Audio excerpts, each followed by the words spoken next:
E se fosse possível guiar as pessoas exatamente para onde se quer, sem que elas nem percebessem?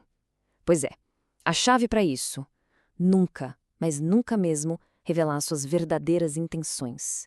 A ideia é, olha, é simples e ao mesmo tempo absurdamente poderosa. É manter todo mundo no escuro, sem a menor ideia do seu próximo passo. E aí, como é que vão se defender? Olha só essa citação da cortesã francesa Ninon de Lenclos, que resume tudo de forma perfeita. Conquiste a vitória antes de declarar guerra. Uau!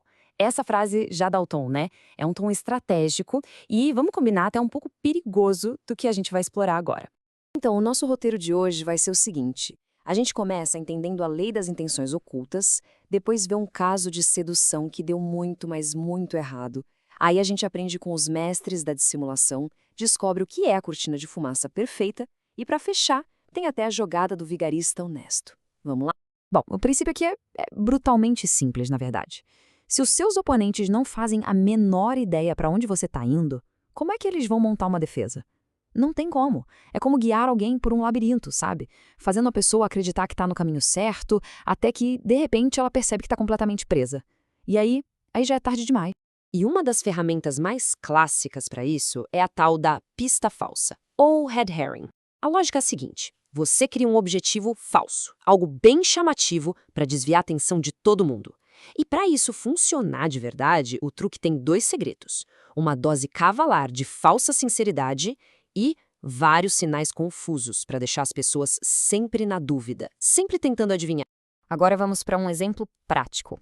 E esse é um exemplo do que não se deve fazer, que vem direto lá da França do século XVII.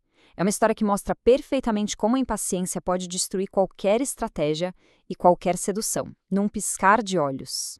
A estrategista era Ninon de Lenclos, a mesma da citação do começo. E ela bolou um plano brilhante para um jovem marquês seduzir uma condessa. O plano era pura psicologia, passo a passo. Primeiro, indiferença. Para quê? Para criar confusão. Segundo passo, ciúmes. Aparecer com outras pessoas interessantes para inflar o próprio valor. E por último, imprevisibilidade. Aparecer e sumir, para deixar a pessoa num estado de ansiedade, de expectativa. Era uma verdadeira guerra de sedução. E aí veio o momento crucial. O que o Marquês fez? Movido pelo impulso, ignorando completamente o plano, ele foi lá e declarou seu amor. Um eu te amo direto. Essas 3 palavrinhas, ditas na hora errada, foram um tiro no pé. Elas revelaram a intenção final dele. E naquele instante, tudo que era charmoso, misterioso, virou óbvio, virou manipulador. O feitiço quebrou na hora e a porta se fechou para sempre. Ok, se o Marquês nos ensinou direitinho como falhar, Otto von Bismarck vai nos ensinar como ser um mestre nisso. Em um momento super crítico da história da Prússia, ele mostrou que, às vezes, a maneira mais eficaz de conseguir o que se quer é convencer todo mundo de que se deseja o exato oposto. A gente está em 1850 e o clima na Prússia era de guerra total contra a Áustria. Todo mundo queria a guerra. Mas aí o Bismarck, que era um patriota ferrenho, sobe no parlamento e choca todo mundo ao defender a paz. Com paixão. Essa era a fachada pública dele, a sua pista falsa. Mas qual era a intenção real dele? Ganhar tempo. Simples assim. Ele sabia que o exército prussiano ainda não estava pronto para a briga. Então, ao se passar por pacifista, o que ele conseguiu? Enganou os rivais, ganhou poder e preparou o terreno para a guerra que ele secretamente sempre quis. A lição é genial, né? Às vezes o caminho mais rápido para a vitória é fingir que se está recuando. Agora vamos falar de uma tática ainda mais sutil, a cortina de fumaça. Aqui a ideia não é desviar a atenção com algo super chamativo. Não, é o contrário. É quase como anestesiar a atenção, usando uma fachada tão comum, tão familiar, que o alvo simplesmente baixa a guarda e nem percebe o que está acontecendo. Pensa assim, ó. A pista falsa é o mágico apontando para a mão direita, fazendo todo mundo olhar para lá, enquanto ele faz o truque com a esquerda, certo?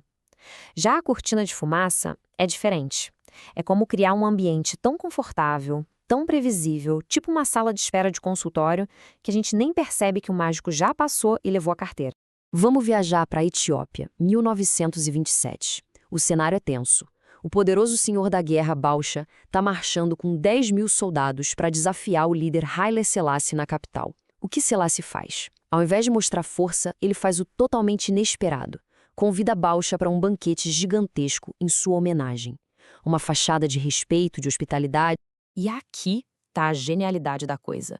Aquele banquete, com toda a sua pompa, era a cortina de fumaça perfeita. Enquanto Bauscha estava lá, comendo, bebendo, se sentindo maioral, a verdadeira ação estava rolando por debaixo dos panos. As forças do Selassie estavam subornando o exército inimigo, comprando as armas deles. A ameaça foi neutralizada sem um único tiro. Incrível! O vigarista Yellow Kidwile também era mestre nisso. O que ele fez? Criou a cortina de fumaça ideal. Um negócio imobiliário, uma coisa meio chata, comum. Enquanto a vítima dele, o Sam Diesel, estava focado nos detalhes, nos papéis, o Weil introduziu um plano paralelo totalmente absurdo, envolvendo uma luta de boxe arranjada. O Diesel estava tão distraído pela fachada normal do negócio que nem parou para pensar na loucura que era o plano real. Quando percebeu, já era tarde.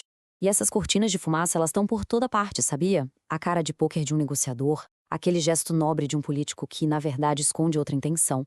Até mesmo criar um padrão de comportamento, ser previsível por um tempo, pode ser uma armadilha para acalmar o oponente antes do bote final. E claro, às vezes a melhor tática é simplesmente se misturar na multidão. Tá, mas e aí? E se a pessoa já tem fama de ser trapaceira? O que fazer quando esconder as intenções simplesmente não é mais uma opção? É nesse ponto que a lei dá uma virada de 180 graus de um jeito fascinante. Olha o caso do PT Barnum, o mestre do circo. Ele sabia que todo mundo já via ele como um vigarista. Então, tentar se esconder seria perda de tempo. O que ele fez? Ele abraçou a fama. Ele admitia abertamente que tudo era uma fraude. E a parte mais incrível, o público amou. As pessoas se sentiam parte da piada, cúmplices do golpe, e com isso permitiram que ele continuasse enganando, só que com ainda mais sucesso. E essa citação aqui resume perfeitamente o porquê. O mundo quer ser enganado. É isso. Muitas vezes, as pessoas preferem uma fantasia divertida do que uma realidade meio sem graça. Ao ser honesto sobre a própria desonestidade, o Barnum dava ao público o espetáculo que eles queriam. E todo mundo saía feliz, principalmente ele, que continuava lucrando. E tudo isso nos leva a uma pergunta final, né? Onde é que a gente traça a linha que separa a estratégia do puro engano? Ocultar as intenções é, sem dúvida, uma ferramenta de poder, usada há séculos, por generais, por líderes, por quase todo mundo. Mas o uso dessa ferramenta é uma questão que fica para a gente refletir ao pensar sobre poder e influência no nosso dia a dia.